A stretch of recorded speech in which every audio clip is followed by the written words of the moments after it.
Good morning. The students of BA Part 3 English Literature have the essay A Sentimental Journey prescribed for them in Paper 2. The writer of the essay is Ivor Brown. So before we look at the essay itself, let us first take a look at the biography of Ivor Brown. Ivor Brown was a journalist whose birthday falls on April 25th, 1891, and he was born at Singapore.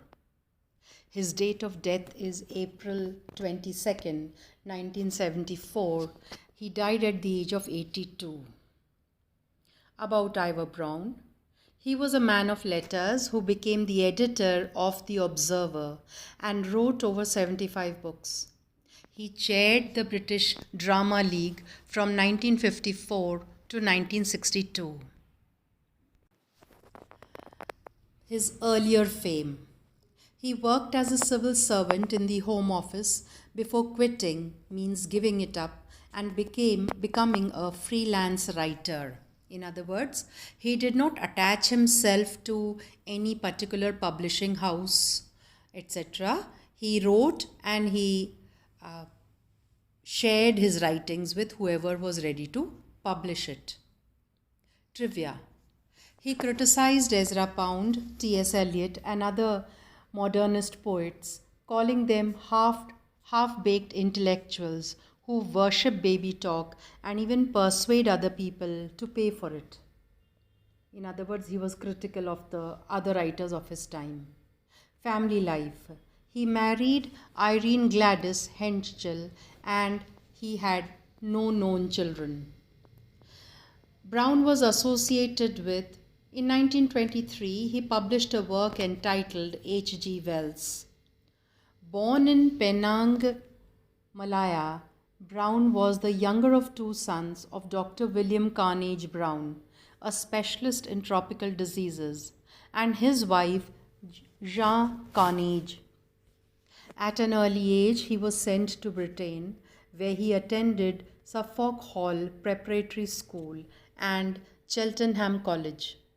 After additional private instruction, he was accepted in Balliol College, Oxford, graduating with a double first in classical honor, moderations, and literary humaniores. Earlier career. Excelling on the civil service examination, Brown spent 2 days as a civil servant in the Home Office in 1913 before realizing he was unsuited for the job and quit to become a freelance writer. At this time, he was involved in left-wing politics, meaning communist politics, and was a conscientious objector during the First World War. Though he started authoring books at this time, his ability to write quickly and over a wide range of topics soon marked him out for a career in journalism. After writing for The New Age, he received a position in the London office of the Manchester Guardian in 1919. Drama criticism. Though his contributions ranged over a number of subjects, Brown developed a particular interest in the theatre. He became a drama critic for the Saturday Review in 1923 and was named the Shute Lecturer in the Art of the Theatre at Liverpool University 3 years later.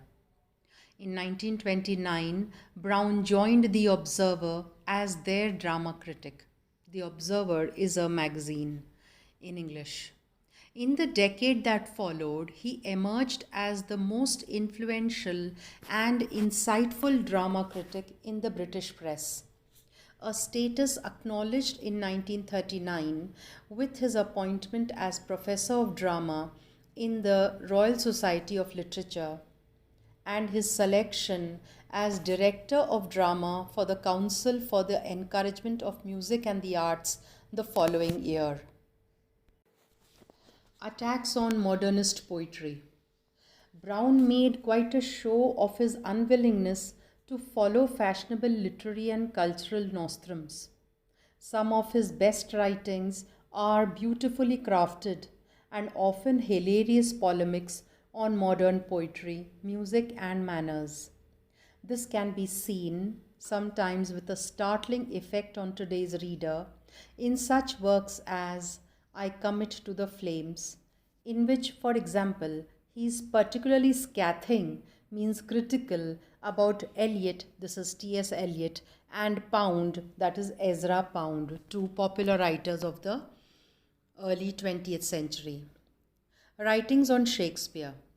Brown had a particular interest in Shakespeare, publishing several books about his life and career, and one on the poet's love life. He also wrote a play about Shakespeare's lost love, Anne Watley, in 1937, published in 1947 and broadcast on the BBC, this is British Broadcasting Corporation, in 1953, starring Irene Worth as Anne and John Gresgon as Shakespeare. Linguistic observations.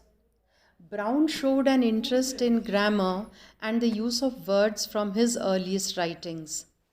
His 1920s essay, Winning Out, published in the Saturday Review, lightly criticizes an observed trend coming from America to adorn verbs with prepositions. Brown went on to write an immensely popular series of 15 books on the subject of how words are used and called attention to unusual features of language use with humor and charm. Editorship of The Observer. In February 1942, J.L. Garvin was forced out after 34 years as editor of The Observer because of a political dispute with the paper's owner, Waldorf Astor. After a succession of temporary editors, Brown was named as Garvin's successor in August. The paper at the time was undergoing considerable changes, spearheaded by Waldorf's son, David Astor, with the introduction of new writers, many of them talented emigres from the continent, and an ideological shift from an independent conservative stance to a far more liberal one.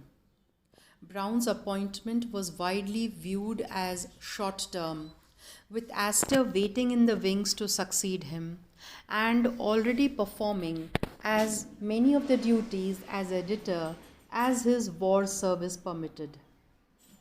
Though uncomfortable with many of the new writers, possibly because of his growing political conservatism, Brown left the political side of The Observer to Astor and the paper's assistant editor, Donald Tyerman, and concentrated on the paper's coverage of cultural matters. Brown served as editor until David Astor officially succeeded him in 1948, after which he continued as The Observer's drama critic until he was replaced by Kenneth Tynan in 1954. The final years. Brown spent his final years concentrating on writing books. He would eventually publish over 75 books covering a wide range of topics and genres, but he was best known for his works on literature and the English language.